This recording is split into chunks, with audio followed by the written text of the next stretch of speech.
All right, we're back. I think we are back. New York City isn't recovering, or should I say, it's over. New York City isn't recovering from Cash Jordan. And Cash Jordan is like a real estate guy. He's not political at all. If you look at his channel, you'll see he's doing good. He's got 357K, living in a rent-stabilized luxury. Nobody lives in this NYC townhouse. That's how most of them are titled like this. Like, nobody lives in this NYC townhouse. Why? This huge door hides NYC's best basic apartment. Living in an illegal roof apartment. So it's not political at all. These apartments are so small, nobody will rent. And of course, this is, I never was popping on YouTube like this and never popping in the real estate industry. But, I was kind of working in New York City real estate in a past life. So that's how I found this guy. And every now and then he drops some, I guess, kind of like red pills. I don't know if you want to call it that, but at least he's realistic, right? He's not a delusional, brainwashed puppet shill bot. He can see that everything's collapsing. And in some of his old videos, he's actually talked about like how, he thinks about moving, but his entire career, everything is there. And I totally understand that, right? Like if you put in a decade's worth of work in New York YouTube and New York real estate and have, two businesses, at least two businesses that I know of, he's probably got some other stuff going on too. But it's hard to pull the plug on that. I hadn't got that deep in, and I wasn't from New York. I don't know if he's from New York either, so it doesn't even matter. The point is, he has a video now called, it's from a couple days ago, or a week ago, October 16th. I haven't seen it yet. It's over. NYC isn't recovering, and I don't know if he's going to be touring an apartment. I don't know if he's going to be touring neighborhoods, but I said this a long time ago, well before the juice mandate. It was the day that they announced you had to wear a mask to get on the train. I knew it was over. And that's basically when I started planning my escape. And then, of course, the naloxone thing, which I think is still eluding most people. They don't really understand how deep that goes. But it's a complete scam. And when you realize that the BLM, quote-unquote, peaceful protesters didn't have anything to say about George Floyd or Breonna Taylor or any of those people, any of those martyrs that they praise so much, when you go talk to them downtown and they start talking about naloxone trainings, it all becomes clear, it all becomes actually true that these people are in fact being paid off, right? Because you also realize that naloxone or Narcan or whatever you want to call it is at least in part funded by the Open Society Foundation. Open Societies Foundation or Open Society Foundations. I always forget, but it doesn't matter. It's owned by Soros, the Soros family, George and Alex. So I don't know if that makes sense. It's all really confusing, but it does make sense if you actually sit down and think about it and you see the Narcan ads all over the trains, all over the city on the little, what I call e-propaganda readers. Those little kiosks where you can like charge your phone and it runs ads on a loop. Those ads they're everywhere. And for those ads to get all over the place, they have to get through the entire city. So you now know that the entire city is owned by the Open Societies Foundation. And that's why you have DA Bragg, who won't prosecute anybody. And that's why nothing gets done. That's why they're siphoning your money. And it's devolved into a complete dystopian hellscape of, junkies under the Williamsburg Bridge and the political elite in high rises and I guess maybe some lobbyists or something, and really nothing in between. And that's what they're going for. That's the entire goal.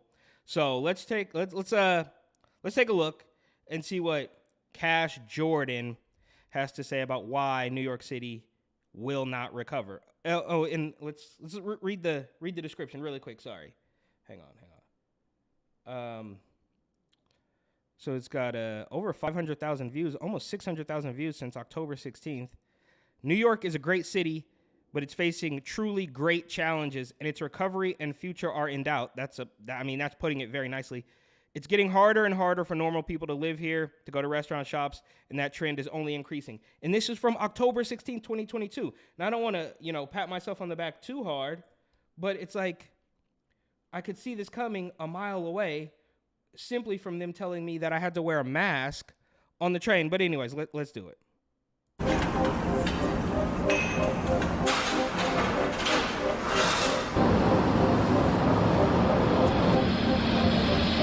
Man, New York's really falling apart. That's a fact. He's putting it very simple, and the videos are good. He's good. He's a good editor, or whoever's editing. Like this is well done. He's a great YouTuber. When you watch him tour apartments, you almost think like, man, maybe I should move back to New York. Maybe it's not that bad. In fact, in a video only a week or two ago, he actually toured the exact neighborhood that I moved away from, and he made it look good. I don't know if that's a good thing or a bad thing, but he's starting at least telling you honestly that it's not looking good for New York.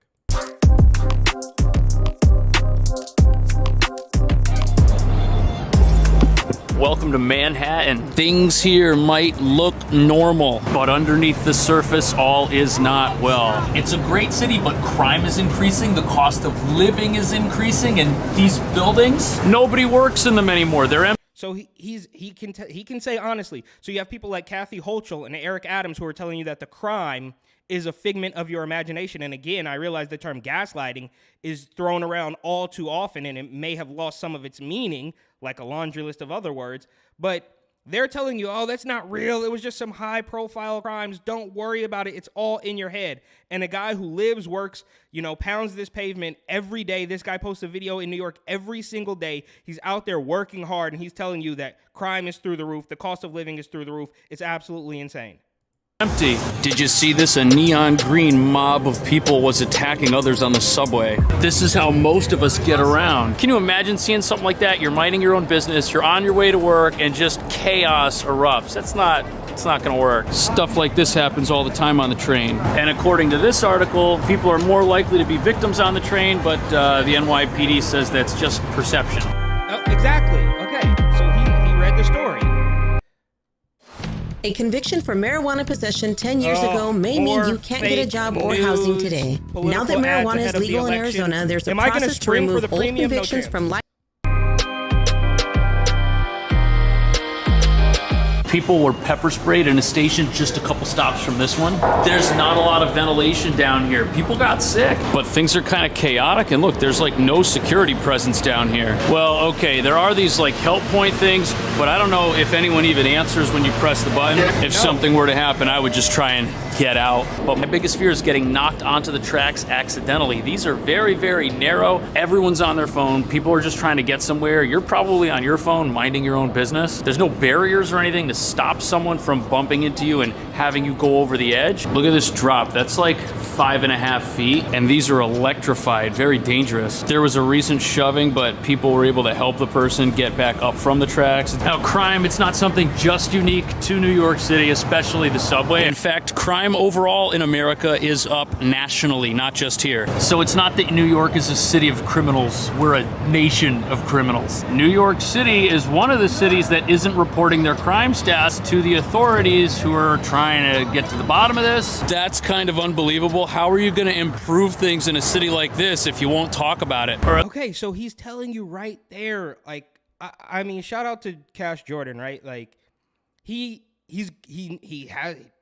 not just skimming the surface, right? It appears as though he's actually reading some of these articles, like I said, because you have to know about this to run multiple successful businesses in that city. So he can say, well, the New York City authorities aren't even properly reporting their crime. So think about that. Everything we see, all the subway pushings, the slashings, the hatchet attacks, all of that stuff, the smash and grabs. I mean, the list goes on and on. And don't get me started on the fireworks. We'll save that for a completely different video. But if everything we see is only a fraction of probably what's getting reported, it's just insane. And every day I have this like little bit of FOMO, like maybe it's all getting better. The trash is going to get cleaned up and I should go back there and maybe get back into real estate or do media or whatever.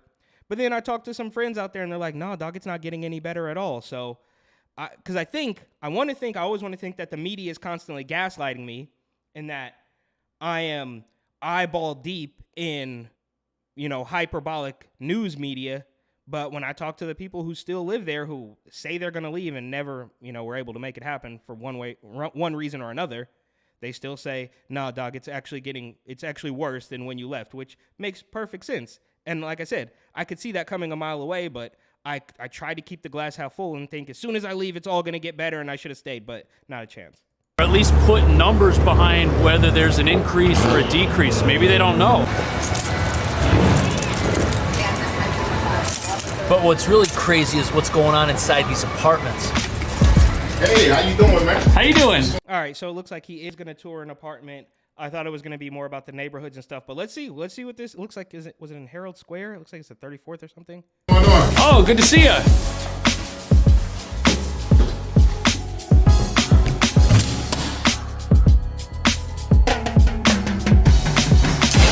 2 years ago, this apartment, which is a relatively small one-bedroom apartment, it rented for $26.95 in 2020, but now it's $44.95.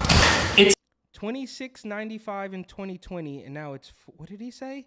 That's crazy. So as things are declining, as the crime is going through the roof, and I'm sure the trash is still not getting picked up, and I'm a trash expert, go ahead and buy my book, of course, New York City 2020 by Eric Butler on Amazon or Barnes & Noble. So I am the #1 New York City garbage authority still to this day.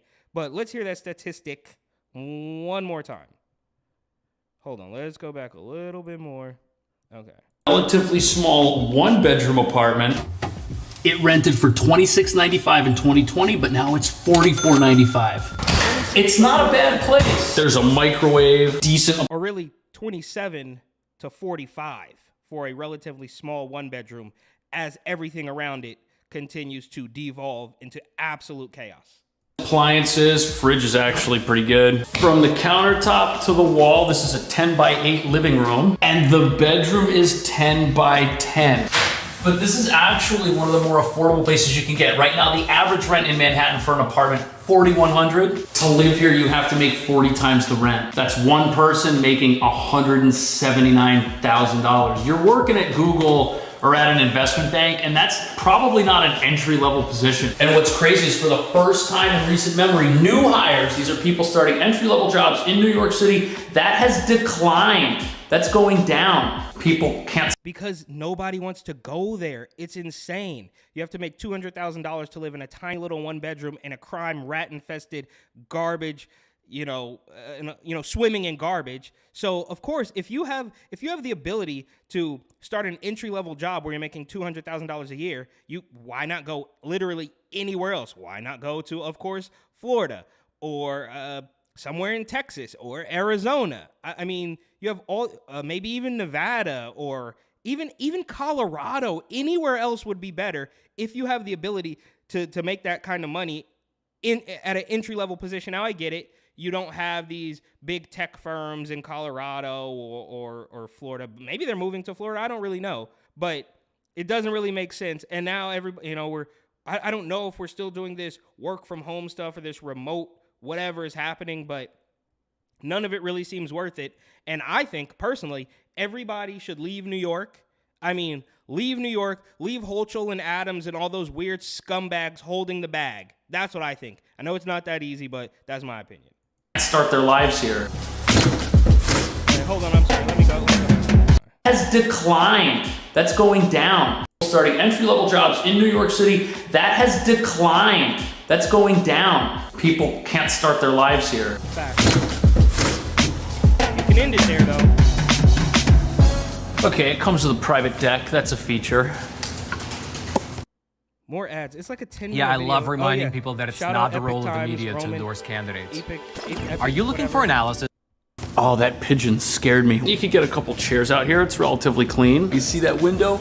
Right there is somebody else's apartment. Man, that's New York City living for you. So that little outdoor space apparently makes this tiny little one bedroom worth $5,000. That's how low the bar is there, right? Like, oh, well, we have a private deck. Like, that's how they have trained people into believing that these tiny little amenities are somehow worth these astronomical rents, and it has no choice but to collapse. And like I always say, if from the start of the Rona hysteria, if from the beginning of that, they would have done everything correctly. So say they took a step back and said, okay, maybe this was a little bit overbearing.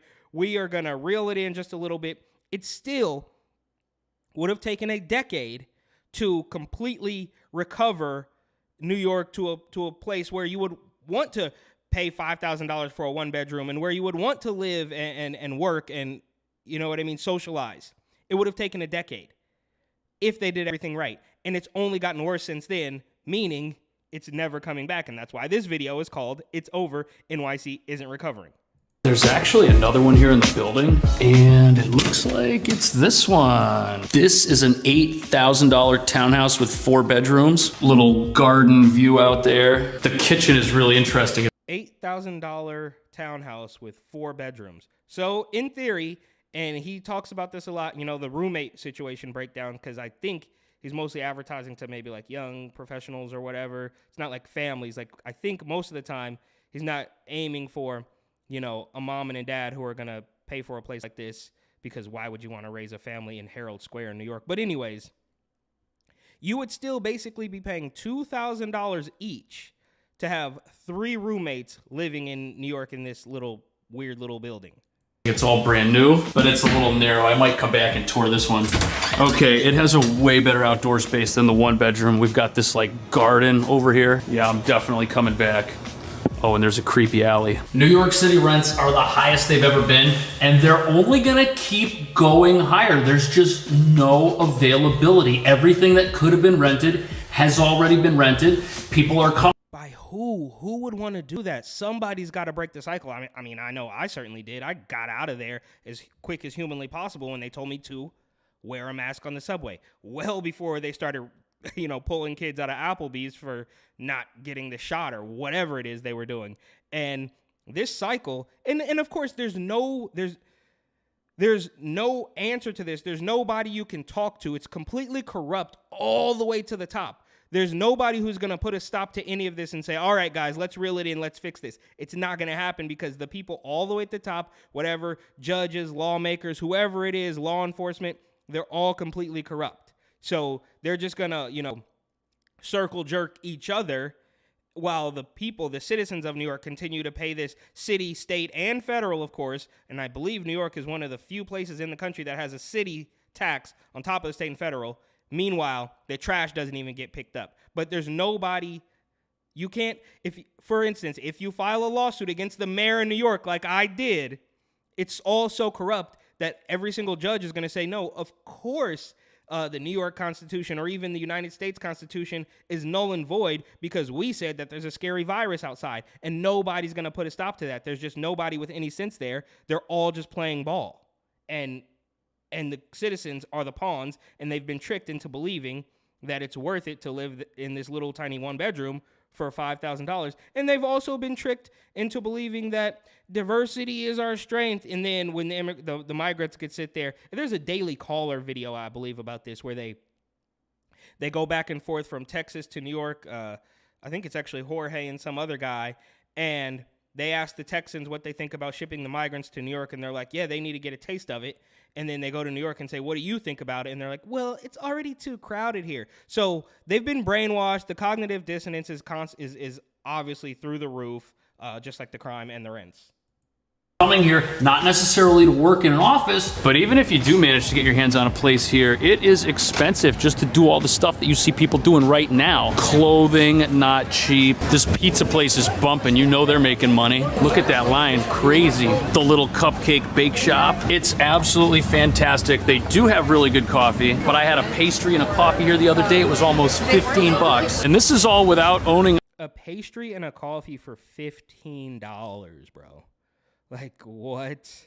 a car. If you want to go out to brunch like this, you're spending at least 3 figures, unless you get one of these corn dogs. They're amazing. And they're only like $3.50. New York City, Manhattan anyways, it's just turning into a place where only really, really wealthy people can even operate and do basic things. But even if you make enough to live around here, it's probably not a good idea to also spend it here. I mean, just look at this place. These are probably the most expensive candles anywhere. Steak sandwich, 20 bucks. Brings you to New York City's most expensive neighborhood. Oh, I came for a pop-up, essentially. A pop-up, that seems reasonable, but did you know that if you want to get a chicken sandwich here, it's $16.49? Chicken. And for the record, I think that's Cafe Habana, something like that. It's like a Cuban place. And, you know, so it's a Cuban restaurant, so I guess they have like this sort of commie propaganda all around it. It's like you live in New York, you're operating in New York under, you know, in a arguably free country that's allowing you to open this restaurant, which, as I understand it, I think only recently private citizens have been allowed to open restaurants in Cuba, but that's an entirely different story. But this restaurant with the Cuban theme, which I don't even think the food is that good. Again, I digress. So on top of their communist, you know, Castro theme, they also have all of the BLM, trans life matter, all of the talking points, all of the current things all around the restaurant. So they're just playing into every single thing, not realizing how incredibly hypocritical it is, but this is just how it goes. These people have all been brainwashed, and I know nobody's going to care about this, but shout out Sin4, who is a graffiti writer who arguably at one time had tagged every single fire hydrant in the entire city. Sandwich? Chicken sandwich. So I'm about food in New York, or the city at least. How much do you think a person spends if they want to just go out and spend the afternoon here and eat at all these little places? At least 300, depending.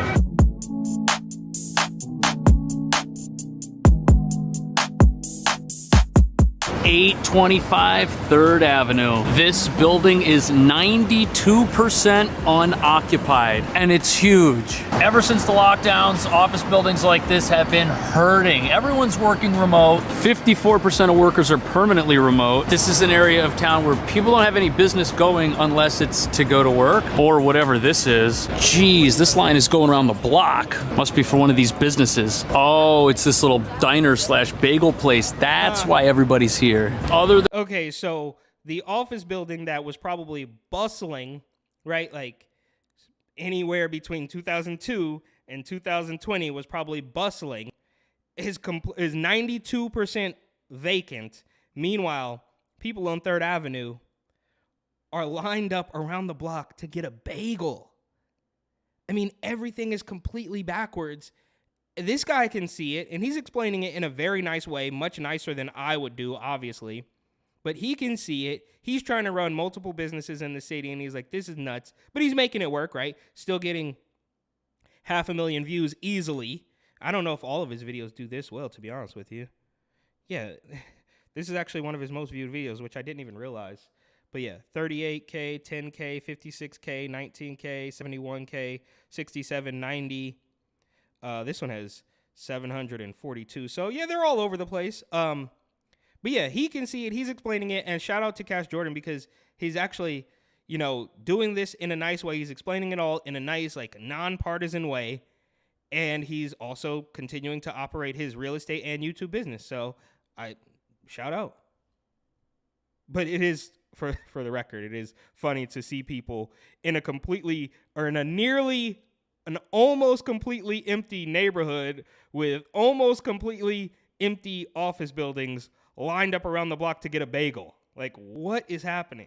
Other than that, there is not a lot here. There's like a FedEx, a Chase, another bank. There will be coffee, but that's what this neighborhood is. It's all office space up here. There was a luggage place. This is now empty. All those people traveling to New York to work in an office for a day and then traveling back, that all gets done on Zoom now. And this is in spite of corporate executives trying to get everybody who's not a corporate executive to come back to work on a at least part-time basis. But every time a big company threatens to haul everybody back to work, since there's a talent shortage in the workplace right now, those workers can easily find other jobs, and it never really seems to happen. There's the Staples, they sell office stuff. Watch store, maybe it's closed, I don't see any watches. Running shoes, McDonald's. There's 17,000 square feet of immediate possession right here on the ground level, and that's not even talking about the office suites upstairs. They look. Yeah, so these businesses don't even want to move back into the city because there's no foot traffic and there's no population. I mean, this is just a downward spiral into absolute nothing, and that's why it's only going to be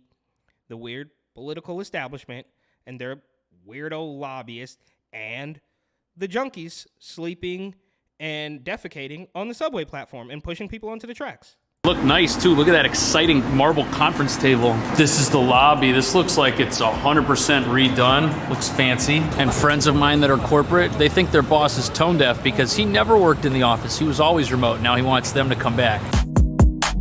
All right, I've been pausing the video too much. That's why I think they're giving me so many ads. And they really want me to go to Phoenix Sunday. I kind of wanted to do anyway. You don't have to bombard me with ads.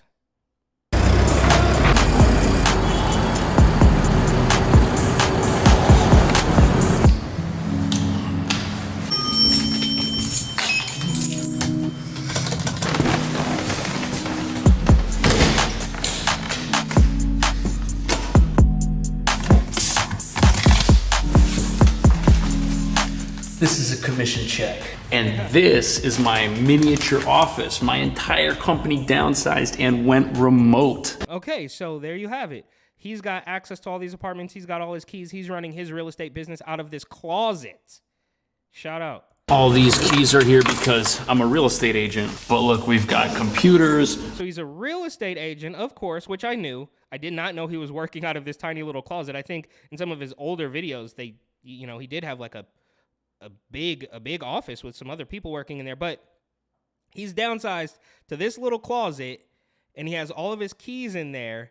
But he's also, I think, because a lot of the times in his videos, he will shout out other agents. I don't know if those agents work for him or exactly how it works. If he's just trying to get exposure to the listing and then they work some deal with it. I don't know exactly how it works, but it's pretty funny because I think it was, maybe a year or two ago. I can't remember. It was definitely after I left New York, but there was, video of him and his employees, I guess, or his, coworkers, whatever you want to call it, his agents, in a pretty big warehouse style office space that he's downsized to a closet because he's not stupid. We've got internet. This is a printer.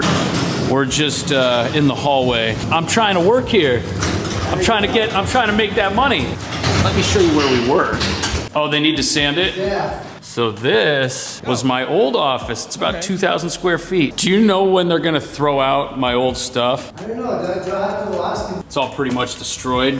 Up there, that's where the leak happened, and it basically destroyed everything and warped all the floors. This is the old floor that survived, and this is the new floor. Look, it's like most of the space. It was all completely unusable. This place is huge. We weren't using it the right way. It was like half empty because all real estate work ended up going remote when the lockdown started. The old office was almost $4,000 a month. The closet office is nowhere near that. But even though it's ready and Oh, okay. So he explained it right there. And it sounds like it wasn't even, I guess partly because of the lockdown, but also because it flooded because the building managers and the owners are slumlords. So double whammy, it looks like. So yeah, I guess that was the place that I had seen in one of his older videos. Or, it was a long time ago. And I can have it back. My lease is up in a couple of months. I don't think there's any reason to move back in. Plus the landlord will be able to get more for it. And that's because of where we are. This is Broadway right here. You can get a Dragon Ball Z watch. The pink boo one's the best. Catchin' Cream. Dylan is famous. He's all over TikTok and YouTube. And the ice cream's amazing. How are you? Nice work. Thanks. Keep it up. I appreciate that. Saba Shoes. They have a fulfillment office, which is in my building, but they ran out of room up there and they expanded and opened the storefront. But businesses like these, they can't exist in Midtown. They have to be in a cool, fun part of town where there's fashion and just stuff going on. And that's why offices down here don't have the same problems they do uptown. There's Kiv. Hello. Best coffee in the neighborhood. What's up, dude? How are you? Good. Here we are. Here we are. That's coffee, New York City. Best hangout spot in the neighborhood. You don't even know it's a coffee place. They don't even need a sign. People just go in and give the money. Hope you had fun watching. Subscribe if you did. All right, so he understands, he gets it. New York is not coming back. I've been saying that for a really long time, which is exactly why I left the city.